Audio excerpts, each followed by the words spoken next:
बच्चों अब स्टार्ट कर रहे हैं अपना next chapter that is rotational motion. बच्चों रोटेशनल मोशन की बारी जब आती है तो यहाँ पे बहुत सारे ऐसे इंटरेस्टिंग कॉन्सेप्ट्स होते हैं जो हमको सीखने को मिलते हैं, तो बारी बारी से उनको डिस्कस करते हैं। रोटेशनल के पहले हमें क्या क्या वो चीजें रिक्वायर्ड हैं जो हमें पता होनी चाहिए। बच्चों जैसा कि आप ऑब्जर्व कर पा रहे हैं स्लाइड पर सबसे पहले हेडिंग लिखी हुई है दैट इज रिजिड बॉडी। बच्चों आप अच्छे से जानते हैं कि अभी तक जो हम लोग चैप्टर डिस्कस कर रहे थे उसमें पार्टिकल्स हमारे पास आ रहे थे up to work power energy. जैसे ही हम लोगों ने सेंटर ऑफ मास और ये सारी चीजें सीखी तो वहां हमें सिस्टम ऑफ पार्टिकल्स मिलने लग गए, बॉडी के शेप हमें पता होने लग गए। तो यहां पर बच्चों अब हमारे पास जितने भी क्वेश्चंस होंगे उसमें कहीं ना कहीं हमें एक बॉडी दी होगी जिसका शेप होगा, साइज होगा, उसके कोई ना कोई डायमेंशंस होंगे और उनको हम लोग नाम दे रहे होंगे rigid body. That's why rotational motion also known as rigid body dynamics. तो बच्चों सबसे पहले रिजिड बॉडी क्या होती है? बच्चों रिजिड बॉडी की अगर हम लोग बात करें तो पहले डेफिनेशन हम लोग पढ़ लेते हैं। क्या लिखा हुआ है? A rigid body is an assemblage of a large number of material particles which do not change their mutual distances under any circumstances. The body is not deformed under any circumstances. बच्चों अगर हम लोग बात करें rigid body की तो सीधे शब्दों में हम लोग बोल सकते हैं कि मानकर चलिए कि एक रिजिड बॉडी है वो बहुत सारे मटेरियल पार्टिकल से मिलकर बनी है। अगर हम लोग उस पर कोई डिफॉर्मिंग फोर्स लगाएं, बच्चों हम जानते हैं डिफॉर्मिंग फोर्स का मतलब क्या होता है कि एक ऐसा फोर्स जो बॉडी पर अप्लाई करने पर उसके शेप और साइज को बदल दे, तो उस फोर्स को हम लोग क्या बोलते हैं? Deforming force. बच्चों बॉडी डिफॉर्म क्यों होती होगी? क्योंकि बॉडी के अंदर के जो पार्टिकल्स हैं उनके बीच का जो भी इनिशियल सेपरेशन रहा होगा, डिफॉर्मिंग फोर्स लगाने के बाद वो सेपरेशन में कहीं ना कहीं चेंजेस आते होंगे जिसकी वजह से बॉडी डिफॉर्म हो जाती होगी। तो हमें ऐसी बॉडी नहीं चाहिए। हम लोग रिजिड बॉडी की बात कर रहे हैं और रिजिड बॉडी का मतलब है कि अगर आप उस पर डिफॉर्मिंग फोर्स लगाओ तो उसके अंदर के जो भी मटेरियल पार्टिकल्स हैं उनके बीच का इनिशियल सेपरेशन जो भी है उसमें किसी भी तरह का अगर चेंज ना हो then such type of body known as rigid body. तो सर अपन यह कह सकते हैं कि अपने जनरल लाइफ में तो कोई रिजिड बॉडी पॉसिबल ही नहीं है। हाँ सर। पर अपन ये कह सकते हैं कि अगर अपन जैसे पत्थर लेते हैं, स्टोन वॉल कुछ भी लेते हैं, इस पर कम फोर्स लगाने पे वो डिफॉर्मेशन नहीं होता, पर उनको रिजिड मान के चलेंगे। मतलब आइडियली तो सर हम लोग बात करें तो आइडियली रिजिड तो कुछ भी नहीं होता क्योंकि किसी ना किसी केस में तो बॉडी के शेप और साइज में चेंज हो ही जाता है। बट इन जनरल अगर हम लोग एक कंडीशन ले कि जैसे आपने एग्जांपल दिया जो स्टोन है या वॉल्स हैं, इनको हम लोग एक रिजिड बॉडी की तरह कंसीडर कर लेते हैं क्योंकि नॉर्मल फोर्स जो हम लोग अप्लाई करते हैं जनरली डेली लाइफ में उससे बहुत ज्यादा डिफॉर्मेशन हमको एनालाइज करने को वहां नहीं मिलता। तो बच्चों नेक्स्ट बात कर रहे हैं रोटेशनल मोशन की। रोटेशनल मोशन होता क्या है उसको बात समझने के लिए याद करो सर ने आपको सेंटर ऑफ मास में समझाया था ट्रांसलेटरी मोशन। तो बच्चों उसी चीज की हेल्प से अपन रोटेशन भी समझते हैं। बच्चों ध्यान दीजिएगा, अगर ये पेन है, ये पेन बिल्कुल सीधे चल रहा है, क्या इस केस के अंदर पहले ये वर्टिकल था, बाद में भी ये वर्टिकल ही रहा? अगर मैं इसको ऐसे मूव करता हूं तब भी ये वर्टिकल है, इसका मतलब इसके ओरिएंटेशन में कोई चेंज नहीं आया। ये पहले भी वर्टिकल था, डिस्प्लेसमेंट के बाद भी वर्टिकल रहा। तो बच्चों इस मोशन को कहते हैं ट्रांसलेटरी मोशन। पर बच्चों अगर ये पेन चलते चलते ऐसा टेढ़ा हो गया तो क्या इसके ओरिएंटेशन में चेंज आया? अगर बच्चों इसके ओरिएंटेशन में चेंज आया तो it's a part of rotational motion. अगर किसी बॉडी के ओरिएंटेशन में चेंज आता है तो उसको कहते हैं रोटेशनल मोशन। तो बच्चों वही चीज का डायग्राम अपन बनाते हैं। यहां पर अगर बॉडी यहां पर है और आगे इसकी अभी एक्सेस में बना दी वर्टिकल है, ये चलने के बाद भी यहां पर ऐसा ही आगे मूव करा और मूव होने के बाद भी सेम टू सेम ऐसा ही रहा, अभी वर्टिकल है, then this is known as translatory motion. पर बच्चों अगर ऑब्जेक्ट यहां पर है और ये इसी पोजीशन पे अपने ओरिएंटेशन को चेंज कर लेता है, तो बच्चों क्या पहले एक्सिस ऐसी थी वर्टिकल, अब एक्सिस कुछ एंगल पे आ गई, तो जो इसका ये मोशन हो गया क्या ओरिएंटेशन में चेंज आ गया? इस ओरिएंटेशन चेंज को ही क्या कहते हैं? Rotational motion. तो बच्चों या तो ऐसा भी हो सकता है या फिर ऐसा भी हो सकता है बॉडी पहले यहां थी और चलने के बाद कुछ जगह बॉडी यहां पर आई और टेढ़ी हो गई। तो बच्चों बॉडी यहां से यहां तक आने में उसने अपना ट्रांसलेटरी मोशन भी करा और रोटेटरी मोशन भी करा। तो बच्चों यहां पर अकेला ट्रांसलेटरी था, यहां पर अकेला रोटेटरी था, यहां पर वो आगे भी आया और ओरिएंटेशन भी चेंज करी, इसका मतलब ट्रांसलेटरी भी था और रोटेटरी भी था। तो बच्चों यहां से बस इतनी सी बात समझ में आनी चाहिए कि अगर किसी बॉडी के ओरिएंटेशन में चेंज आ रहा है तो उसको कहते हैं रोटेशनल मोशन। तो स्टूडेंट्स रोटेशनल मोशन जब आप डिस्कस कर रहे हैं तो यहां पर जब भी जैसा कि आपको सर ने बताया कि बॉडी यहां पर रोटेट करेगी, और क्वेश्चंस जब हम लोग सॉल्व करते हैं, जब ये इसके कॉन्सेप्ट्स पढ़ते हैं, तो हमेशा हमको एक टर्म बहुत कॉमनली मिलती है जिसका नाम होता है axis of rotation. The body जिसके अबाउट वो रोटेट कर रही है उसको हम लोग एक्सिस ऑफ रोटेशन बोलते हैं। तो एग्जैक्टली एक्सिस ऑफ रोटेशन बच्चों होता क्या है उस पर हम लोग डिस्कशन कर रहे हैं, तो वही अपनी डेफिनेशन है, that is axis of rotation. बच्चों इसको डिस्कस करने के पहले हम लोग यहां पर बॉडी के किसी भी बॉडी की हेल्प से ये डिस्कस करना चाहते हैं कि एक्सिस ऑफ रोटेशन बनता कैसे है, ये होता क्या है। बिल्कुल सर। बच्चों इमेजिन करते हैं कि यहां पर दो रिजिड बॉडी है, इनका कोई भी शेप और साइज होगा, हम लोगों ने एक रैंडम बॉडी यहां पर कोई भी कंसीडर कर ली है। बच्चों मानकर चलिए कि ये जो बॉडी है वो इस तरह से अपनी जगह पर सेकेंड हो बिल्कुल सर। ऑब्जर्व कीजिए बच्चों कि अगर ये हमारे पास एक बॉडी है और ये बॉडी इस तरह से रोटेट कर रही है लाइक दिस। मैंने बोला कि ये हमारे पास एक बॉडी है और इस तरह से ये लाइक दिस ऐसे रोटेट कर रही है। तो बच्चों इमेजिन करके देखिए, आप अपने पास आपके हाथ में अगर पेन है तो आप भी ऐसा करके देखिए, एक बॉडी को इस तरह से होल्ड कीजिए, उस पे फोर्स लगाइए और इस तरह से आप उसको रोटेट करा के देखिए। तो बच्चों आप नोटिस करेंगे कि बॉडी तो रोटेट कर रही है पर इसके अंदर का कोई भी पार्टिकल इमेजिन कर लीजिए, वो पार्टिकल क्या कर रहा होगा, सर्कुलर मोशन।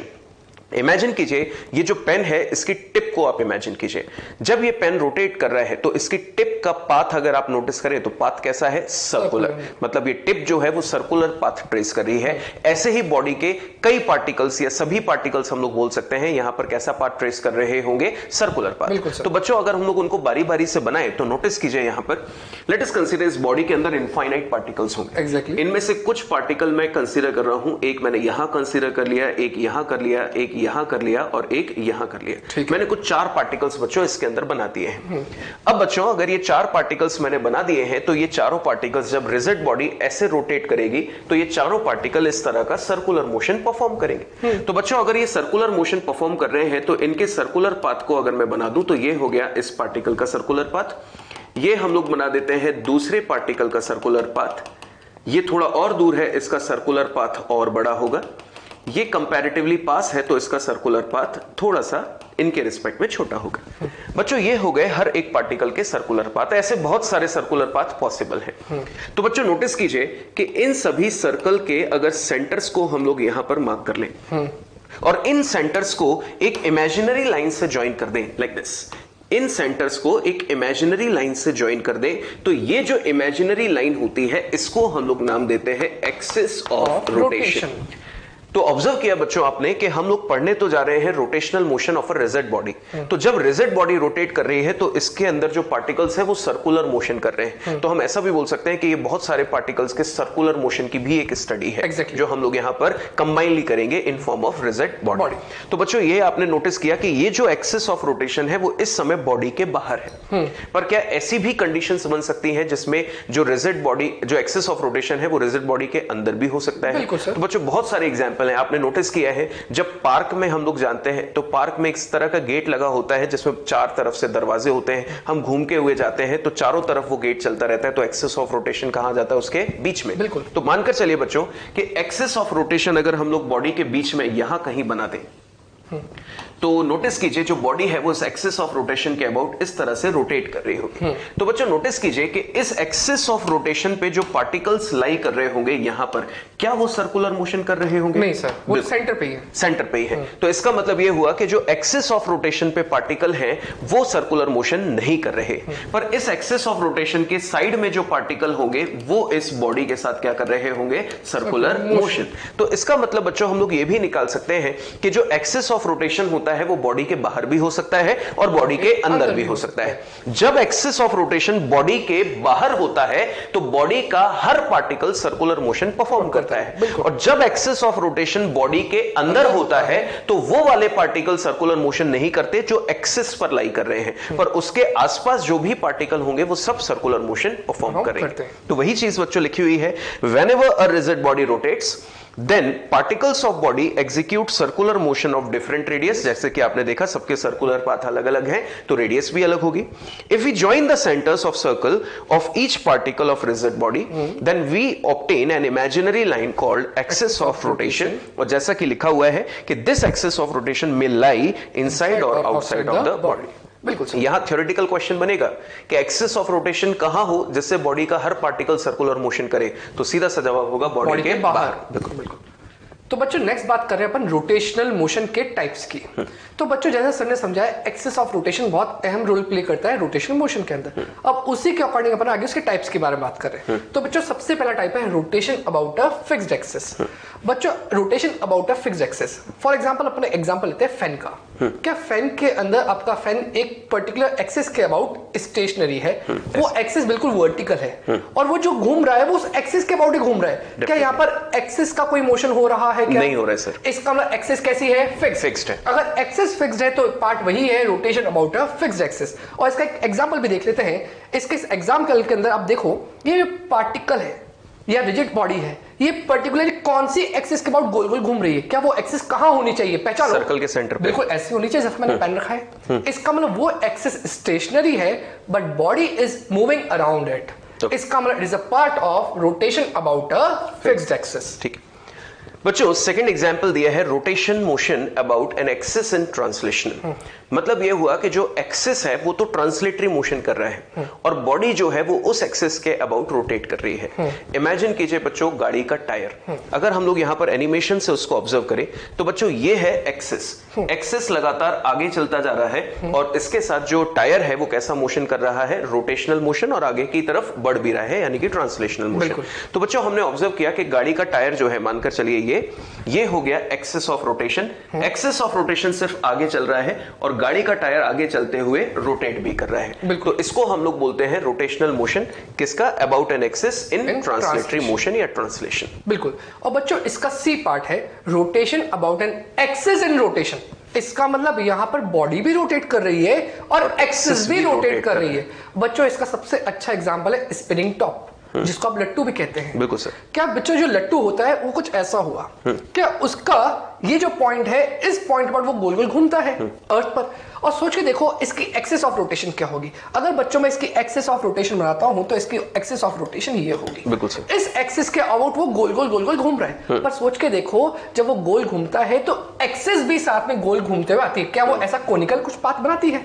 इसका मतलब एक्सिस भी ऐसे गोल घूमती है और एक्सिस के अबाउट लट्टू भी गोल घूमता है। तो बच्चों अगर अपन उसका एनिमेशन देखें तो ध्यान दीजिएगा, उसका एनिमेशन कुछ ऐसा है। क्या लट्टू भी गोल घूम रहा है और जो उसकी एक्सिस है, बच्चों एक्सिस कहां से कहां तक सोचोगे, इसके टॉप से बॉटम पे एक स्ट्रेट लाइन बना दो। क्या वो स्ट्रेट लाइन भी गोल गोल घूम रही है? इसका लट्टू भी गोल घूम रहा है, एक्सिस भी गोल घूम रही है। तो part of rotation about an axis in rotation. तो बच्चों ये तीन तरह के अपने पास टाइप्स थे। तो अब हमारे सामने है comparison between rotational motion and translatory motion. बच्चों एग्जैक्टली हम लोग यहां पर क्या डिस्कस करने जा रहे हैं? हम आपको इक्वेशन का कंपैरिजन बता रहे हैं। हालांकि इन सबको हम लोग डिटेल में पढ़ेंगे अपने चैप्टर में, बट हम लोग सिर्फ एक कंपैरिजन कर रहे हैं कि जो हम लोग अभी तक पढ़ चुके हैं और जो हम लोग पढ़ने वाले हैं, और इक्वेशन जो अभी तक हम लोगों ने पढ़ी है और अब हम लोगों ने जो पढ़ने वाले हैं, इनमें कहीं ना कहीं अगर कंपैरिजन करें तो ऐसा लगेगा कि बिल्कुल सेम टू सेम है। बस यहां पे हमारे पास ट्रांसलेटरी फॉर्म में थी और यहां एंगुलर फॉर्म में। तो आप नोटिस कीजिएगा इक्वेशन बिल्कुल मिलती जुलती है, बस कैसे चेंजेस करना है ऑब्जर्व कीजिए। बच्चों जैसा कि हम लोगों ने पढ़ा था सबसे पहले काइनेमेटिक्स में कि जब एक्सेलरेशन 0 होता है तो हम इक्वेशन यूज करते हैं s is equal to vt। और इसी तरह से हम लोगों ने सर्कुलर मोशन में सीखा कि जब एंगुलर एक्सेलरेशन 0 होता है तो हम कैलकुलेट करते हैं वैल्यूज को theta equal to omega T से। और बच्चों सेकंड इक्वेशन क्या देखी थी? अगर एक्सेलरेशन जो कांस्टेंट है अगर वो 0 नहीं है तो उस केस में हम लिख सकते हैं v equal to u plus at।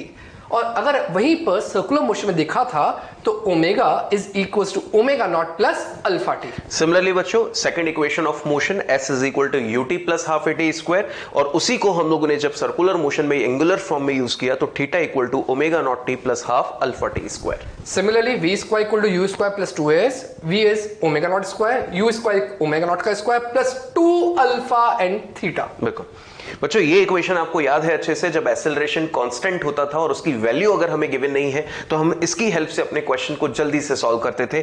s is equal to u plus v by 2 into t, and इसी को अगर एंगुलर फॉर्म में हम लोग लिखें तो ये होता है theta equal to omega not plus omega upon 2 into t. Next है एस nth, याद करो एस nth में लास्ट 1 सेकंड के अपन डिस्प्लेसमेंट की बात या फिर nth सेकंड की बात करते थे। तो u plus a by two into 2n minus 1। Similarly अगर अपन एंगुलर के फॉर्म में बात करते थे तो theta nth is equal to omega not plus alpha by two into 2n minus 1। बच्चों हम लोगों ने ऑब्जर्व किया था अपने कैलकुलस पार्ट में कि अगर हमें वेलोसिटी निकालनी है और x की इक्वेशन टाइम डिपेंडेंट दी है तो वेलोसिटी को हम लोग क्या लिख सकते थे, dx बाई dt, और यहां हम लोग एंगुलर वेलोसिटी को क्या लिख सकते थे, d theta by dt। Similarly बच्चों एक्सेलरेशन के लिए dv बाई dt, तो यहां पर जाएगा alpha equals to d omega by dt। And acceleration, जब हमें v का s के साथ रिलेशन दिया होता था तो एक्सेलरेशन कैसे निकालते थे, v dv बाई ds, और यहां पे जब हमें ओमेगा का थीटा के साथ रिलेशन दिया होता था तो alpha is equal to omega d omega by d theta. बच्चों नेक्स्ट अपन क्या देख रहे हैं, p इक्वल्स टू mv। याद करो p क्या था, लीनियर मोमेंटम, m क्या था, मास, और v क्या था, वेलोसिटी। बच्चों अगर इसको अपन एंगुलर फॉर्म में दिखते हैं तो अब लीनियर नाम तो नहीं आएगा, अब वो होगा एंगुलर मोमेंटम। तो बच्चों एंगुलर मोमेंटम को रिप्रेजेंट करते हैं L वेक्टर से, और सिमिलरली यहां पर जो मास था अब वो रोटेशनल मोशन बन जाता है मोमेंट ऑफ इनर्शिया। तो बच्चों जो मोमेंट ऑफ इनर्शिया उसको रिप्रेजेंट करते हैं I से, और जो वेलोसिटी जैसे अपन पहले रिप्रेजेंट करते थे जो लीनियर वेलोसिटी थी वो यहाँ पर एंगुलर में जाती है, angular velocity that is omega, तो L equals to I omega. बिल्कुल स्टूडेंट्स, नेक्स्ट इक्वेशन जो हम लोग ऑब्जर्व कर रहे हैं F net is equal to mass into acceleration. बच्चों इसी को अगर हम लोग एंगुलर फॉर्म में लिखें तो नेट फोर्स बन जाएगा नेट टॉर्क।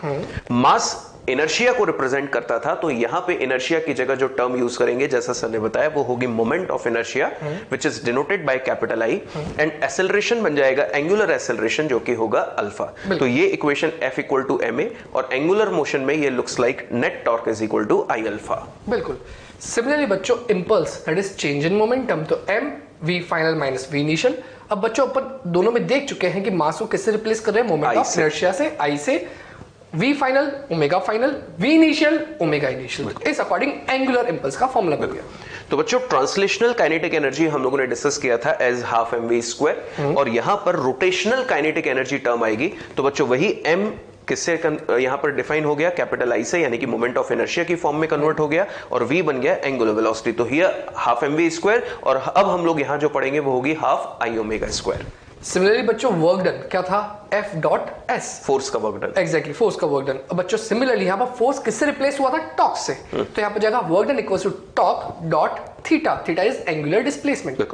बच्चों आपको याद है जब हम लोगों ने कैलकुलेशन की थी कि वेरिएबल फोर्स का वर्क डन कैसे निकाला जाए, तो वेरिएबल फोर्स का वर्क डन निकालने के लिए हम लोग फोर्स को s के रिस्पेक्ट में इंटीग्रेट करते थे।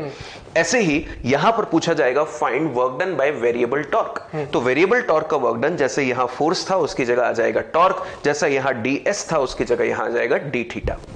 नेक्स्ट है बच्चों पावर, याद करो क्या था, F डॉट V।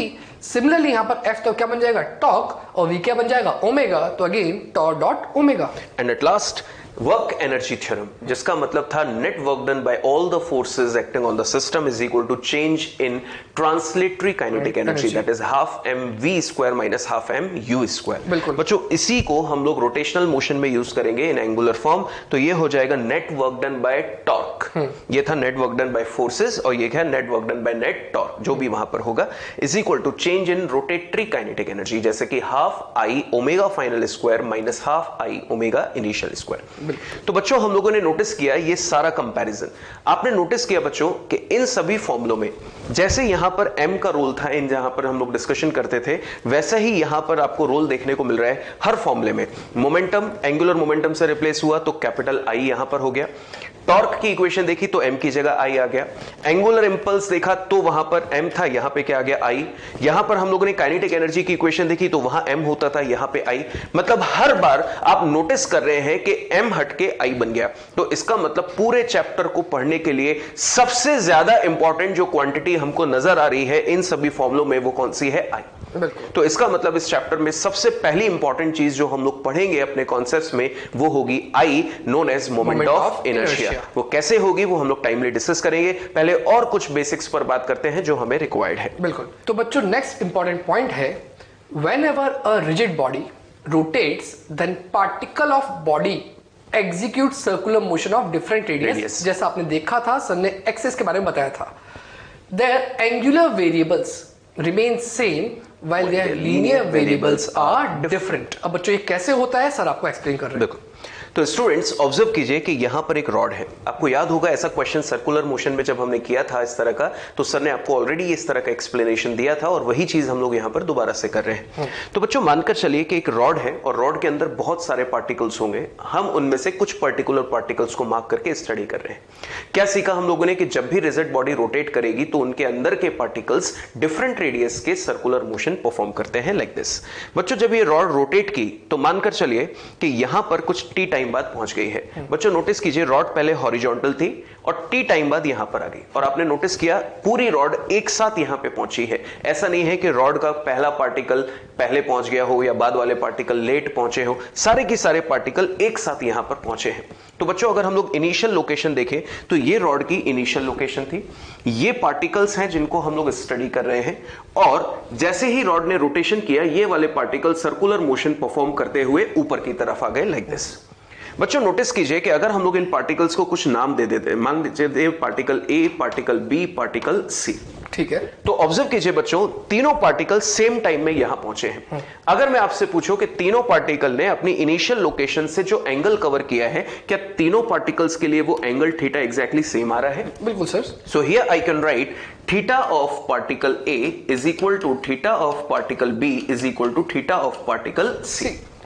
सिमिलरली बच्चों हम लोग अच्छे से जानते हैं कि ओमेगा अगर हमें डिफाइन करना हो तो ओमेगा कैसे डिफाइन करेंगे? Angular displacement upon time. बच्चों हमने नोटिस किया कि हर एक पार्टिकल का एंगुलर डिस्प्लेसमेंट सेम है, हर एक पार्टिकल ने यहां से यहां तक आने में टाइम सेम लिया। तो अगर हम लोग omega is equal to theta by t से ऑब्जर्व करें तो हर एक पार्टिकल का थीटा सेम, हर एक पार्टिकल का टाइम टेकन सेम, तो इसका मतलब हो गया कि हर एक पार्टिकल का ओमेगा भी सेम रहेगा। So here I can write omega of particle A is equal to omega of particle B is equal to omega of particle C। तो बच्चों हम लोगों ने नोटिस किया कि हर एक पार्टिकल की एंगुलर क्वांटिटी सेम आ रही है। बट अब अगर हम लोग बात करें लीनियर क्वांटिटीज की, तो बच्चों ऑब्जर्व कीजिए कि यहां से यहां तक अगर इस पार्टिकल का सेंटर से रेडियस देखा जाए, क्योंकि हर एक पार्टिकल का सर्कुलर मोशन अगर एक्सटेंड किया जाए तो ये क्या बनेगा? सेंटर। तो सेंटर अगर ये है तो ये रेडियस आर ए, इस रेडियस को बोल देते हैं रेडियस ऑफ बी पार्टिकल और ये बोल देते हैं radius of C particle for their respective circular path. बिल्कुल सर। अब बच्चों हमको पता है कि अगर ये ए, बी और सी इनकी रेडियस है और अब हमें इनकी लीनियर क्वांटिटीज डिफाइन करनी है, तो बच्चों आंसर दीजिए यहां से यहां तक ये जो पाथ इन्होंने फॉलो किया है, जो आप ऑब्जर्व कर रहे हैं इस तरह से, ये पाथ लेंथ क्या बताएगी? डिस्टेंस।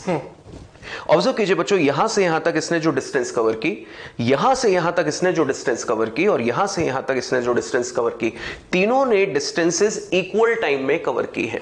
पर आप नोटिस कर रहे हैं सबसे ज्यादा डिस्टेंस किसने कवर की है? सी पार्टिकल ने। So here I can write distance covered by particle C is more than distance covered by particle B and ये मोर देन है किससे? Distance covered by particle A. अब बच्चों हमें स्पीड में रिलेशन निकालना है।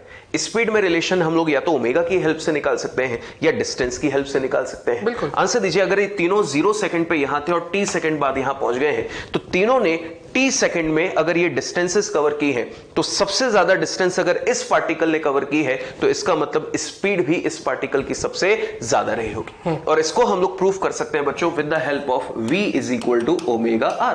बिल्कुल बच्चों आंसर दीजिए ओमेगा अगर सबका सेम है यानी कि ओमेगा सबके लिए कांस्टेंट है, so here I can write v proportional to r। देखकर बताइए बच्चों अगर v प्रोपोर्शनल टू r है तो जिसके लिए रेडियस सबसे ज्यादा होगी उसकी स्पीड सबसे ज्यादा होगी। सो here I can right speed of particle c is more than as compared to b and b is more than as compared to a। तो ऑब्जर्व किया बच्चों आपने कि लीनियर क्वांटिटीज जो हैं वो हर एक पार्टिकल की अलग है पर एंगुलर क्वांटिटी हर एक पार्टिकल के लिए सेम है। तो इस बात को बच्चों हम लोग अपने चैप्टर में जब हम लोग अपनी क्वांटिटीज मेन डिस्कस कर रहे होंगे तो वहां बार बार बोलेंगे कि बॉडी रोटेट कर रही है तो एंगुलर क्वांटिटी सबकी सेम है पर लीनियर क्वांटिटी सबकी अलग है। तो वो हम लोग इस पॉइंट में पहले ही डिस्कस कर चुके हैं। बच्चों बढ़ते हैं क्वेश्चन की तरफ। अ डिस्क जिसको अपन रिजिड लैमिना मान रहे हैं is rotating about an axis passing perpendicular to its plane through point O। बच्चों O पॉइंट आपको दे रखा है as shown in figure। If angular velocity of point A is omega with respect to O, then find angular velocity of B with respect to A। बच्चों एक चीज सोच के बताइए, क्या A और B दोनों पार्टिकल्स इस बॉडी के पेरिफेरी पर है?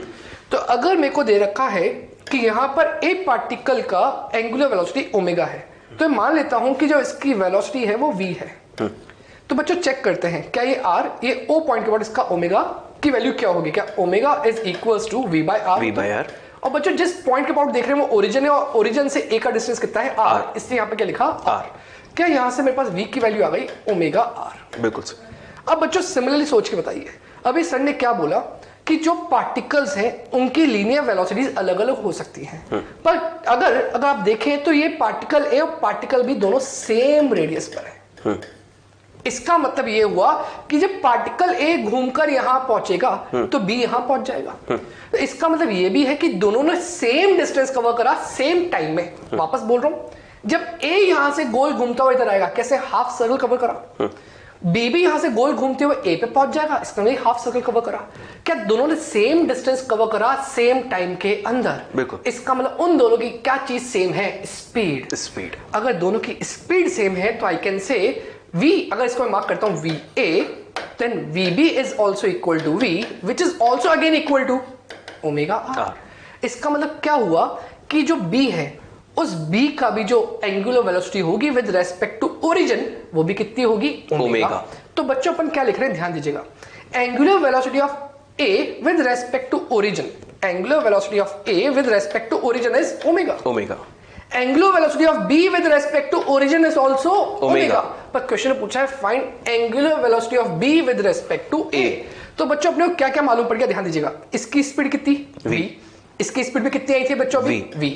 तो यहां से दोनों की स्पीड तो सेम आ गई। अब बात कर रहा हूं मैं एक को b के रेस्पेक्ट में। तो बच्चों जैसे अपन a के b के रेस्पेक्ट बात करते हैं, सर्कुलर मोशन में क्या सीखा था, जिसको आप रेस्पेक्ट ले रहे हो, मतलब जिसको आप रेफरेंस ले रहे हो, उसकी वेलोसिटी दूसरे वाले को दे दो जिसको आप ऑब्जर्व कर रहे हो इन द अपोजिट डायरेक्शन, और लाइन जॉइनिंग का जो बीच का डिस्टेंस है वो टोटल डिस्टेंस हो जाएगा। तो v perpendicular upon line joining का distance give you omega relative. बिल्कुल।